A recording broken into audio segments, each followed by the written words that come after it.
Saudara, mari kita bersatu dalam doa untuk firman yang akan kita dengar sebentar. Segala puji syukur kami panjatkan kepada Engkau, ya Allah, yang sudah memanggil kami untuk beribadah. Dan kami sudah memuji Engkau, dan kami sudah mengagungkan Engkau lewat pujian-pujian yang kami persembahkan. Dan ini waktunya, ya Allah, kami akan kembali disegarkan melalui firman-Mu. Kau pakai hamba-Mu yang terbatas dan lemah ini. Kau urapi dalam urapan Roh Kudus, sehingga firman-Mu yang kami dengar semakin mendorong kami untuk belajar memahami betapa pentingnya firman Tuhan itu bagi setiap kami orang-orang percaya. Terima kasih, kuduskan dan layakan setiap kami. Dan kami bersyukur, kami serahkan sepenuhnya waktu kami ini dalam tangan Tuhan. Dalam nama-Mu Tuhan Yesus kami berdoa. Haleluya, amin. Puji Tuhan, shalom Bapak Ibu Saudaraku yang saya kasih dimanapun Bapak Ibu Saudara berada. Dan tema yang akan saya sampaikan dalam pertemuan minggu kedua ini adalah firman Tuhan lebih manis dari madu. Firman Tuhan lebih manis dari madu. Kalau kita melihat di Alkitab, begitu banyak analogi-analogi yang digunakan untuk menjelaskan betapa pentingnya firman Tuhan itu bagi kita. Nah, secara khusus dalam pertemuan kita kali ini, saya mengajak saudara untuk memahami bahwa firman Tuhan lebih manis dari madu. Dan mari kita lihat dalam Mazmur 119 ayat 103. Mazmur pasal 119 ayat 103 mengatakan demikian. Betapa manisnya janjimu itu bagi langit-langitku, lebih daripada madu bagi mulutku. Saudara, ini sesuatu yang luar biasa, menarik ketika kita memperhatikan ayat ini. Betapa manisnya janjimu itu. Janjimu ini tidak lain adalah firman Tuhan. Dikatakan manis bagi langit-langitku. Lebih daripada madu bagi mulutku. Saudara yang saya kasih dalam Tuhan Yesus Kristus. Di sini digambarkan bahwa manisnya janji Tuhan itu lebih dari madu. Nah, kalau kita melihat madu, madu itu memiliki kegunaan, manfaat dan khasiat yang begitu banyak secara khusus bagi kesehatan kita, bagi kehidupan kita. Madu itu sangat berguna dan saya menikmati itu karena kebetulan saya berasal dari kota yang menghasilkan madu, desa yang menghasilkan madu, yaitu Madu Sumbawa. Nah, saudara yang saya kasih, jadi kita melihat di sini bahwa pemazmur berkata manisnya lebih daripada madu. Jadi ungkapan dari kata manis di sini ingin menjelaskan kepada kita firman Tuhan, sabda Allah, Taurat Tuhan itu ya memuat ajaran Tuhan yang membuat hidup saudara dan saya menyenangkan dan memiliki damai sejahtera. Jadi firman Tuhan ini begitu berguna. Yang mengajak pada kita untuk memahami bahwa ajaran Tuhan itu membuat hidup menyenangkan dan damai. Ini berarti saudara bahwa firman Tuhan itu sangat-sangat bermanfaat. Kalau kita tahu bahwa firman Tuhan sangat bermanfaat, sejauh mana kita membangun relasi kita dengan firman Tuhan. Yang tertulis, yang memberikan informasi, namun sekaligus memberikan transformasi. Apa saja manfaat firman Tuhan bagi kita? Dari Mazmur 119 ini kita melihat ada 3 manfaat yang menarik yang dapat kita pelajari saudara. Yang pertama firman Tuhan itu membuat kita apa? Bijaksana dan berakal budi. Bijaksana dan berakal budi. Saudara, mengerti firman Tuhan tidak terbatas pada mengerti saja, memahami saja, tetapi juga harus sampai pada tahap menjalankan apa yang sudah kita mengerti itu. Jadi bagaimana seharusnya kita menempatkan firman Tuhan dalam kehidupan kita?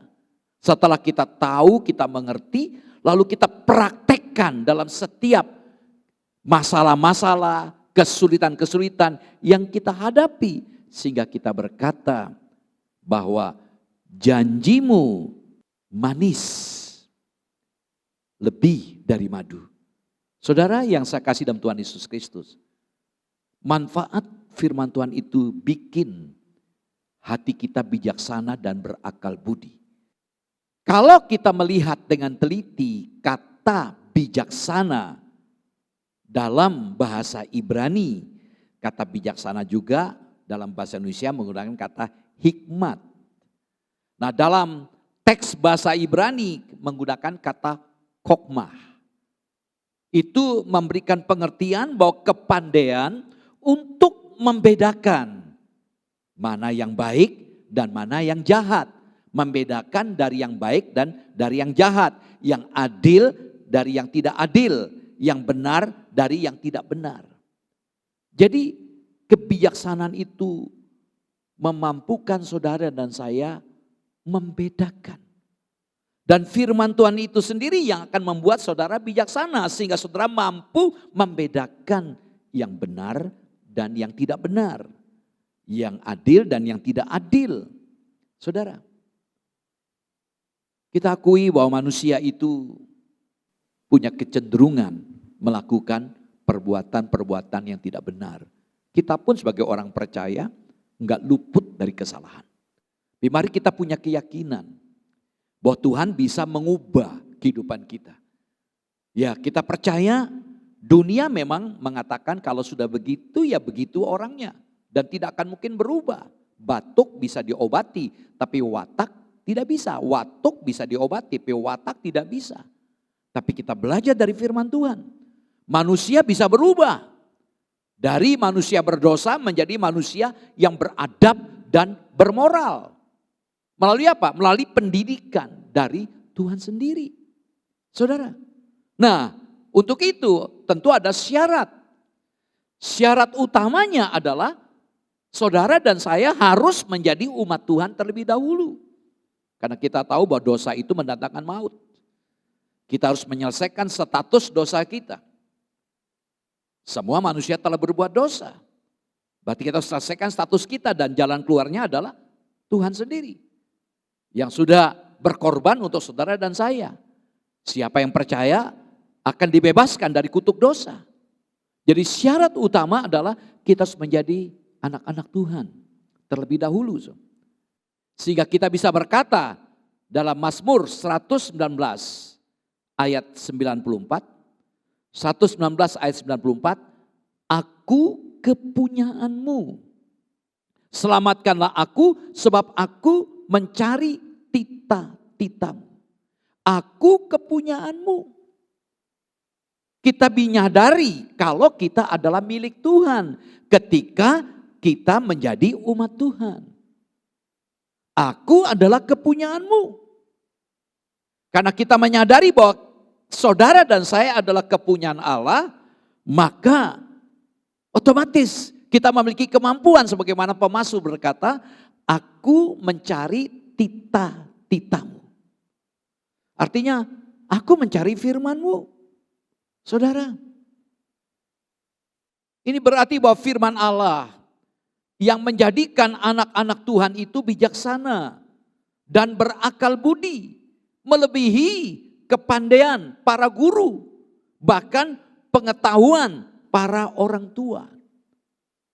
Ya, dalam tradisi Yahudi memang dua hal dalam kelompok Ibrani ini yang memberikan pengaruh pada anak-anak adalah guru dan orang tua. Tapi kita belajar hari ini, firman Tuhanlah yang menjadikan saudara dan saya bijaksana. Karena dari firman Tuhan itulah membuat saudara dan saya memiliki cara pandang dan cara menilai dari sudut Allah sendiri. Dalam pendidikan memang kita diberikan kemampuan. Saya tidak melecehkan pendidikan. Tapi pendidikan tidak bisa memberikan jawaban untuk kita hidup berkenan di hadapan Tuhan. Kita bisa pandai, memiliki kemampuan, memiliki kecakapan, skill. Tetapi untuk memiliki cara pandang Allah dan cara menilai dari sudut pandang Allah hanya dari firman Tuhan. Mazmur 119 ayat 97 mengatakan demikian. Betapa ku cintai Tauratmu, aku merenungkannya sepanjang hari. Betapa ku cintai firman-Mu. Jadi anak-anak Tuhan, umat Tuhan jadi kepunyaan Allah. Dia akan berkata, betapa aku mencintai firman-Mu. Bukti cintanya adalah aku merenungkannya sepanjang hari. Kalau kita melihat orang sedang bercinta, mendapatkan surat cinta. Surat cinta itu enggak cukup dibaca satu kali. Waktu membuka amplop, hati berdebar-debar. Membaca sambil senyum-senyum sendiri. Bahkan surat yang sudah dibaca itu dibawa kemana-mana. Kalau dia Kristen, dia bawa ke gereja, taruh di Alkitabnya. Masuk ke ruang restroom, ke toilet, lagi jongkok, baca suratnya. Begitu kuat karena cinta. Nah, apakah saudara dan saya juga mencintai firman Tuhan? Sehingga kita merenungkannya siang dan malam, sepanjang hari. Saudara, cinta kepada Tuhan. Ini merupakan dasar yang membuat saudara dan saya tetap berpegang, memelihara dan melaksanakan firman Tuhan dalam keadaan apapun. Bahkan menghadirkan rasa suka, kemauan dan kerinduan yang luar biasa untuk mengerti dan menjalaninya. Saya begitu yakin. Dimulai dari cinta. Kalau kita mencintai firman Tuhan, saya yakin kita akan merenungkan sepanjang hari. Dan ini berdasar kepada apa? Cinta kepada Tuhan. Enggak mungkinlah kita bisa mencintai firman Tuhan kalau kita tidak cinta Tuhan.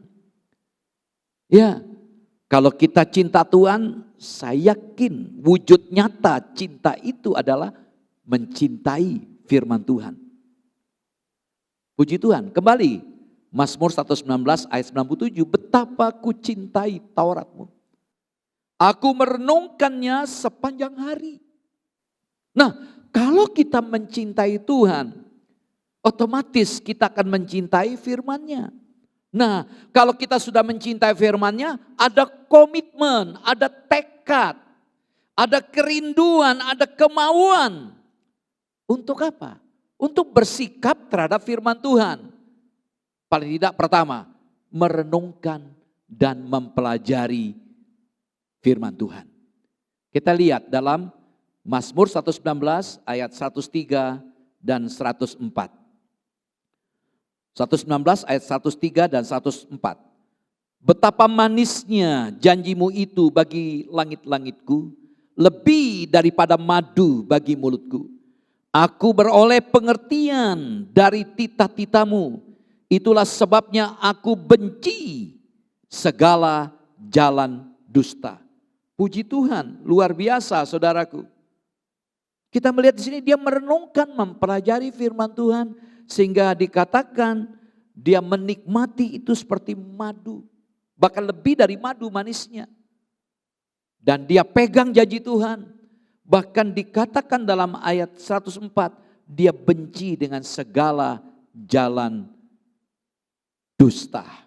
Saudara, yang kedua tekadnya apa? Memberlakukannya dalam kehidupannya sehari-hari apapun yang terjadi. Itu diungkapkan Mazmur 119 ayat 106 dan 112. 106, aku telah bersumpah dan aku akan menepatinya untuk berpegang pada hukum-hukum-Mu yang adil. Ayat 112, Mazmur 119 ayat 112, telah kucondongkan hatiku untuk melakukan ketetapan-ketetapan-Mu untuk selama-lamanya. sampai saat akhir. Sudah kucondongkan hatiku untuk melakukan, untuk mentaati segala ketetapan, segala perintah, segala apa yang dikatakan dalam firman Tuhan. Ini luar biasa, saudara. Jadi tidak hanya merenungkan, mempelajari, merenungkan, tapi sekaligus memberlakukannya. Dan apa pengaruhnya, apa hasilnya, apa dampaknya, saudara. Jadi orang yang bijaksana berakal budi, saudaraku, oleh karena hubungan dengan firman Tuhan. Dan kita melihat bagaimana akibatnya. Dalam ayat 98, saya baca kembali ayat ini. Ayat 98, perintahmu membuat aku lebih bijaksana daripada musuh-musuhku, sebab selama-lamanya itu ada padaku. Firman Tuhan sudah membuatnya lebih bijaksana daripada musuh-musuhnya. Artinya firman Tuhan itu membedakan orang yang benar dengan orang yang tidak benar. Pemazmur menempatkan begitu kuat pengaruh firman Tuhan ini. Sehingga dia punya sikap hidup yang berbeda dari orang-orang yang tidak benar. Inilah ciri orang bijaksana. Yang kedua, dalam ayat 99. Aku lebih berakal budi daripada semua pengajarku, sebab peringatan-peringatanmu kurenungkan. Pemazmur berkata, aku lebih berakal budi. Firman Tuhan membuatnya lebih berakal budi daripada gurunya. Ini bukan melecehkan guru. Karena hubungan dengan firman Tuhan, dia dimampukan lebih bijaksana, lebih berakal budi daripada gurunya. Walaupun gurunya pandai dari segi ilmu, kecakapan, skill mengajarnya. Tetapi untuk berakal budi rupanya bukan produk dari sebuah pendidikan formal di sekolah. Bukan hubungan pribadi dengan firman Tuhan. Yang ketiga kita melihat firman Tuhan membuatnya lebih mengerti daripada orang tua. Kita lihat dalam ayat 100. Aku lebih mengerti daripada orang-orang tua, sebab aku memegang titah-titahmu. Jadi orang yang bijaksana menempatkan semua ketetapan itu, apa yang dikatakan firman Tuhan dilakukan. Bahkan dia mampu membedakan sikap hidupnya daripada orang-orang tidak benar. Bahkan lebih dari itu dikatakan, dia lebih dari gurunya, bahkan lebih dari orang tuanya. Jadi kita melihat di sini, orang yang berakal budi itu bukan bicara masalah usia. Bukan masalah banyaknya makan garam, pengalaman hidup. Tapi bagaimana hidup dalam mempraktekkan firman Tuhan. Puji Tuhan. Saudaraku, karena itu mari kita merindukan supaya kita menjadi orang yang bijaksana. Bukan bijaksini. Bijaksana dan berakal budi itu dihasilkan dari hubungan pribadi kita dengan firman Tuhan. Karena firman Tuhan itu bermanfaat. Supaya saudara dan saya menjadi orang yang bijaksana dan berakal budi. Yang kedua, saudara. Manfaat yang kedua dari firman Tuhan, kita dipelihara dari kesesatan. Saudara, pendidikan Tuhan memberikan hikmat. Memberikan pada kita kebijaksanaan yang dapat mengatasi kelicikan para musuh-musuh Tuhan yang hendak memperdaya anak-anak Tuhan ke dalam kesesatan. Kita lihat dalam ayat 110. Mazmur 119 ayat 110. Orang-orang fasik telah memasang jerat terhadap aku, tetapi aku tidak sesat dari titah-titahmu. Luar biasa. Pemazmur menghadapi segala jerat, kesulitan, tantangan yang dibuat oleh orang-orang yang tidak mengenal Allah. Tetapi dikatakan dia tidak dibuat tersesat. Walaupun begitu banyak dipasang segala cara untuk menjatuhkan dia, tapi dia tidak terjatuh. Tapi aku tidak sesat dari titah-titahmu. Saudaraku yang saya kasih. Jadi firman Tuhan membuat kita bijaksana. Karena kita bijaksana, kita mampu membedakan. Sehingga kita tidak tersesat. Karena apa? Karena firman Tuhan menuntun saudara dan saya pada jalan kebenaran. Kita lihat dalam ayat 101, 104 dan 105. 101 mengatakan demikian. Terhadap segala jalan kejahatan, aku menahan kakiku supaya aku berpegang pada firman Tuhan. 104. Aku beroleh pengertian dari tita-titamu, itulah sebabnya aku benci segala jalan dusta. 105. Firmanmu itu pelita bagi kakiku dan terang bagi jalanku. Kesimpulannya sederhana 3 ayat ini. Bahwa firman Tuhan akan mengarahkan, menuntun kita pada jalan kebenaran. Nah, kalau kita tahu bahwa firman Tuhan itu menuntun kita pada jalan kebenaran, sebuah ajakan, peganglah kebenaran firman Tuhan sehingga kita tidak gampang tersesat. Saya begitu yakin. Kalau firman Tuhan yang kita dengar kita pegang dan itu menjadi pegangan hidup kita, saya yakin kita tidak gampang tertipu, tersesat. Saya baca ulang kembali Mazmur 119 ayat 105. Firman-Mu itu pelita bagi kakiku dan terang bagi jalanku. Firman itu digambarkan seperti pelita. Dan seperti pelita yang memberikan terang, cahaya. Yang menuntun setiap langkah. Pelita menjadi penerang bagi langkah-langkah kita. Di saat kita berjalan di dalam kegelapan. Agar kita tidak tersandung. Agar kita tidak terplecok, bahkan tidak tersesat. Itu saya alami di hutan belantara Kalimantan. Menjelang senja hari, kami tersesat. Tidak menemukan jalan setapak.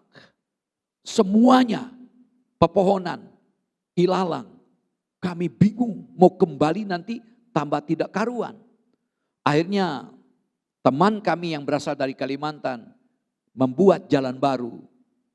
Babat alas istilah, dia pakai parang, dia tebas sambil kebat-kebit. Ini sampai kapan kita ke dusun di mana tempat akan kita kunjungi untuk bermalam. So. Ditebas tiba-tiba. Di tengah jalan kami melihat cahaya. Lalu kami mengambil sebuah kesimpulan. Di sana ada orang. Jadi cahaya yang kami tangkap, yang kami lihat itu sebagai penuntun kami. Dan kami arahkan perjalanan kami ke cahaya itu. Puji Tuhan, saudara. Kita akui untuk masa depan penuh dengan misteri. Di depan kita penuh dengan rahasia yang tidak kita tahu. Maka begitu banyak seringkali kita terkejut ketika kita diperhadapkan dengan berita kejadian-kejadian yang tidak pernah terpikirkan. Kok bisa ya, kok bisa terjadi seperti ini. Akhir-akhir ini kita banyak terkejut kan. Iya kasihan ya, kok tiba-tiba enggak ada, dipanggil Tuhan. Saudaraku menghadapi masa depan yang penuh dengan rahasia, yang penuh dengan misteri. Sebuah ajakan, renungkanlah firman Tuhan. Renungkan, kita akan dituntun. Sebagai firman Tuhan tadi, kita akan dituntun. Membuat kita mampu berjalan kepada jalan-jalan yang pasti. Sehingga kita berkata, memang janjimu itu manis. Lebih dari madu. Karena akan menuntun kita. Saya bacakan Mazmur 119. Mazmur 119 ayat 130 mengatakan demikian. Bila tersingkap, bila dibukakan, firman-Mu memberi terang, memberi pengertian pada orang-orang bodoh. Termasuk saya adalah orang bodoh. Saya bisa begini karena saya belajar firman. Ketika baca firman Tuhan, hal-hal yang tadinya tidak saya ketahui diungkapkan. Itulah pengakuan pemazmur. Bila tersingkap, firman-firman-Mu memberi terang. Jadi firman Tuhan itu akan mengarahkan kita, menuntun kita. Sehingga kita tidak tersesat. Karena saudaraku, kita akui dunia kita saat ini. Begitu banyak bikin jebakan supaya kita jatuh. Dan kita meninggalkan Tuhan. Begitu banyak penyesat-penyesat berupaya dengan segala macam trik-trik dunia yang dipakai untuk menggeserkan saudara dan saya dari Tuhan. Tapi saya terlalu yakin, meskipun masa depan kita penuh dengan misteri, kalau kita hidup berdasarkan firman Tuhan, kita menempatkan firman Tuhan secara mutlak, utama, secara absolut, tidak ada yang lain yang mengatur pikiran kita, hati kita, hanya firman Tuhan. Saya yakin kita bisa berkata tidak kepada orang-orang yang menyesatkan kita. Yang ketiga, manfaat yang ketiga firman Tuhan itu. Pertama, membuat kita bijaksana dan berakal budi. Yang kedua, membuat kita mampu menolak segala penyesatan. Yang ketiga, menjadikan kesukaan hidup. Saudaraku, dalam Mazmur 119 ayat 103 tadi menjelaskan janjimu itu manis, lebih dari madu. Jadi firman Tuhan menjadi kesukaan hidup bagi anak-anak Tuhan. Jadi kalau kita ingin menikmati kesukaan hidup, bukan ke kafe, bukan ke karaoke. Yang membuat kita bersuka cita ketika kita hidup dalam Tuhan. Ketika kita mencintai Tuhan. Saya begitu yakin ketika kita mencintai Tuhan, maka kita mencintai firman-Nya. Dan firman Tuhan itulah menjadi kesukaan. Saudara, kedekatan dengan Tuhan membuat hidup saudara dan saya semakin bergairah. Kenapa kita bergairah? Karena kita dekat dengan Tuhan. Dekat dengan Tuhan, maka firman Tuhan itulah yang memberikan semangat, gairah kepada kita. Ayat 92.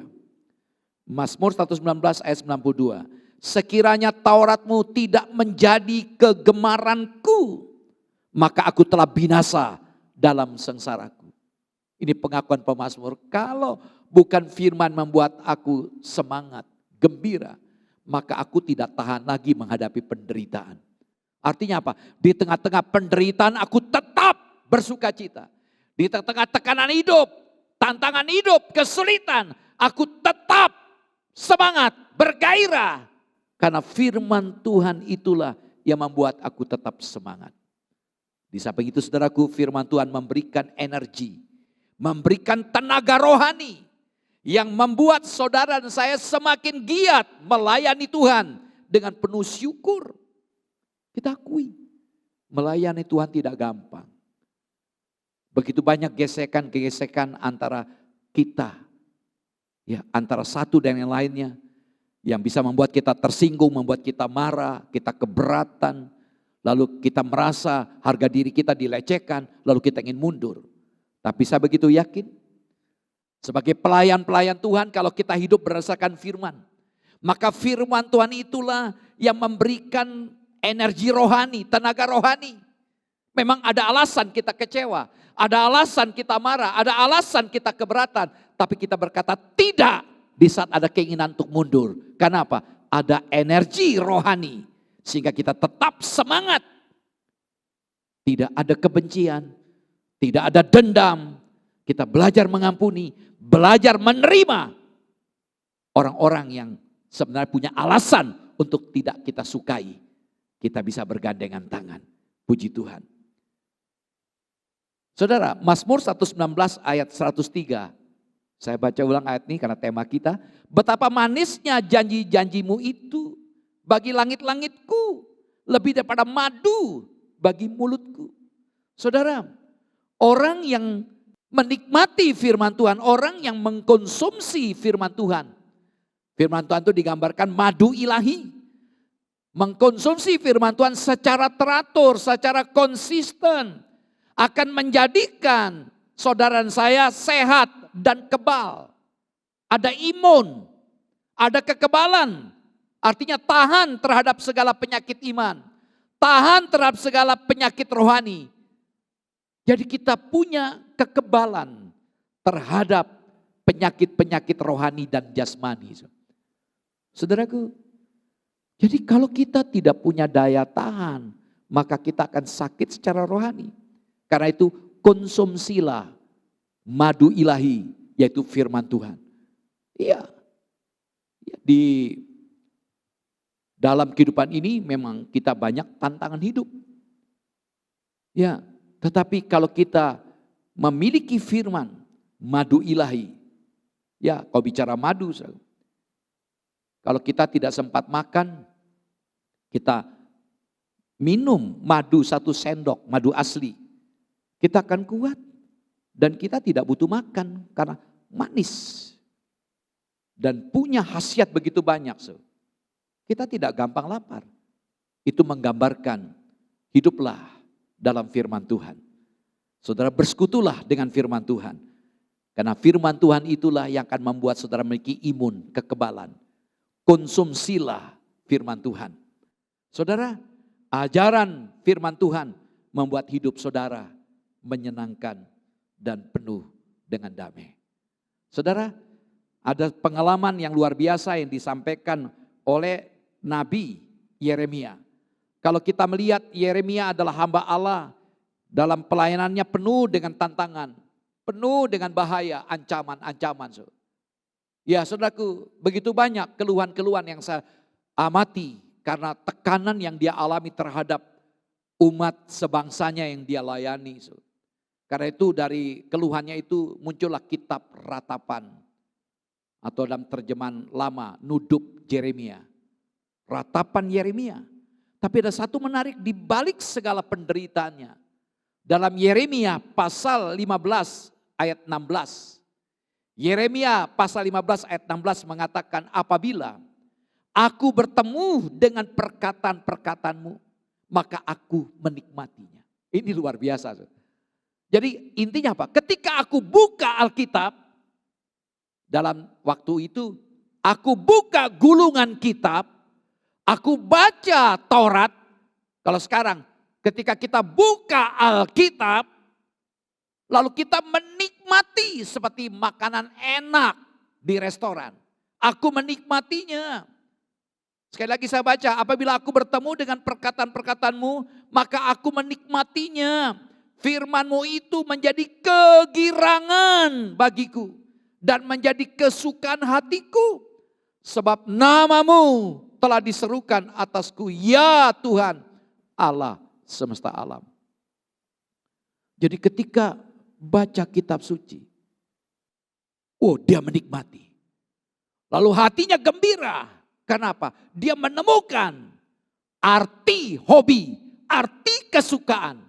Jadi kesukaannya bukan main game, bukan film drakor, drama Korea. Kesukaannya ketika menikmati firman Tuhan. Ini berarti selaku Yeremia secara tegas ingin mengajar kepada saudara dan saya.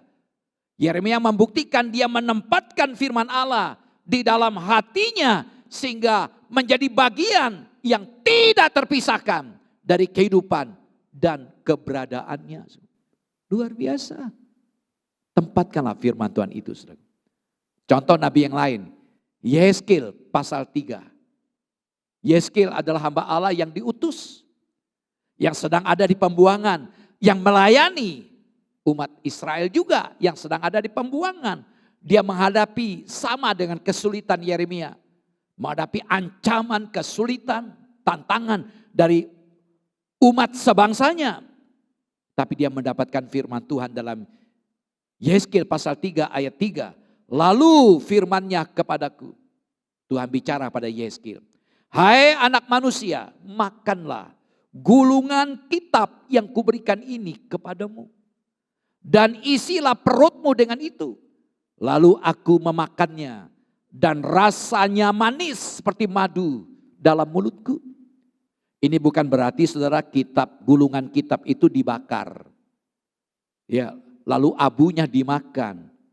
Ya itu ironis. Bukan begitu saudaraku. Saudara menangkap ayat ini, saudara bakar Alkitab, saudara saya makan abunya atau diaduk dengan air. Lalu campur madu. Bukan begitu. Perhatikan di sini. Kata makanlah dalam Yehezkiel pasal 3 ayat 3 ini secara harfiah artinya buatlah agar perutmu makan. Buatlah agar perutmu makan. Nah, kata perut dalam teks bahasa Ibrani memiliki kandungan, organ-organ dalam Nah, secara kiasan berarti tempat emosi. Jadi isilah firman Tuhan dalam tempat emosimu. Isilah firman Tuhan dalam hatimu. Sehingga kamu tidak gampang digoyangkan. Sehingga kamu tetap kuat, tidak gampang lemah. Karena tempat emosimu diisi oleh firman Tuhan. Puji Tuhan. Haleluya. Saudaraku yang saya kasih dalam Tuhan Yesus Kristus. Sehingga tidak heran Yeskil dalam tantangan kesulitan itu. Ya, dia berkata meskipun firman Tuhan tersebut pahit. Gulungan naskah tersebut terasa manis. Karena isinya adalah firman Allah. Dan hak istimewa menjadi pembawa berita Allah adalah sukacita yang besar. Walaupun dia diutus kepada umat yang menentang dia, yang tidak nurut. Tapi dia tetap merasakan nikmatnya firman Tuhan. Wow, ini luar biasa saudaraku. Ini pun mengajar kepada kita. Dalam menjalani hidup ini yang penuh dengan kepahitan. Tantangan, kesulitan membuat kita pahit. Tapi kan terasa manis ketika kita makan firman Tuhan. Yang manisnya lebih dari madu. Saudara, firman Tuhan lebih manis daripada madu. Di dalam firman Tuhan terkandung kuasa yang dahsyat. Yang menyembuhkan, yang memulihkan, yang menguatkan, yang meneguhkan setiap hati. 3 hal kita lihat bagaimana manfaat firman Tuhan itu. Karena itu bersekutulah dengan firman Tuhan. Karena firman Tuhan membuat saudara dan saya bijaksana dan berakal budi. Karena firman Tuhan membuat saudara dipelihara dari kesesatan. Yang ketiga membuat saudara memiliki kesukaan hidup. Jadi tidak usah cari penghiburan di luar. Bersekutulah dengan firman Tuhan. Saudaraku, apa yang dapat kita pelajari dalam ibadah hari ini? Tanpa firman Tuhan, hidup hanya bak, tumbuhan atau binatang. Tanpa firman Allah, hidup hanya bagaikan tumbuhan dan binatang. Yaitu hidup semata kodrati. Jadi gak ada artinya hidup kalau tidak ada firman Tuhan. Ironis kalau ada orang Kristen tidak bersekutu dengan firman Tuhan. Ironis kalau ngaku sebagai anak Tuhan tidak pernah buka Alkitab. Ironis kalau ada anak Tuhan berkata aku mencintai Tuhan tapi tidak pernah membaca isi hatinya Tuhan, yaitu Alkitab. Ironis.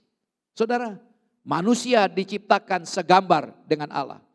Yang berarti inti kehidupannya ada pada Allah itu sendiri. Maka tepatlah Tuhan Yesus berkata dalam Matius pasal 4 ayat 4. Manusia hidup bukan dari roti saja, tapi dari setiap firman yang keluar dari mulut Allah. Jadi manusia tidak hanya hidup dari roti saja. Kata saudaraku, jangan hanya kita makan makanan yang bersifat jasmani, makanlah makanan rohani. Jadi enggak salah Yesus mengajar kepada kita. Manusia hidup bukan dari roti saja, tetapi dari setiap firman yang keluar dari mulut Allah. Saudaraku, dengan firman Tuhan, maka Tuhan menopang kehidupan kita dalam dunia ini. Dengan kasih setianya, maka Tuhan menopang hidup anak-anaknya untuk menjadi yang terbaik di mata Tuhan, serta menjadi teladan moral bagi dunia yang kacau ini. Amin. Sola Scriptura, hanya Alkitab saja. Tuhan Yesus memberkati. Mari kita berdiam diri sejenak. Kita datang menghampiri Allah untuk doa respon firman Tuhan. Saya mohon saudara Rio berdoa untuk firman Tuhan sudah kita dengar. Saudara, mari kita berdoa. Ya Tuhan Allah Bapa kami bersyukur untuk firman yang sudah disampaikan pada setiap kami Tuhan melalui hamba-Mu. Kiranya benih firman yang dibagikan ke dalam hati kami dapat kami hidupi dalam kehidupan kami masing-masing. Ajar kami Tuhan untuk dapat bergantung kepada Engkau. Di tengah segala kekhawatiran, di tengah segala ketakutan kami, ajar kami memiliki pengharapan di dalam Engkau. Biarlah kami memasrahkan kehidupan dan iman kami Tuhan kepada Engkau, sebab Engkaulah yang pemilik hidup kami. Berkati untuk hamba-Mu, Bapak Pendeta Henok, kiranya Tuhan yang akan pakai beliau di tengah segala pelayanannya akan menjadi berkat bagi jemaat, dan Tuhan juga berkati untuk keluarganya, sekiranya Tuhan yang akan terus melindungi.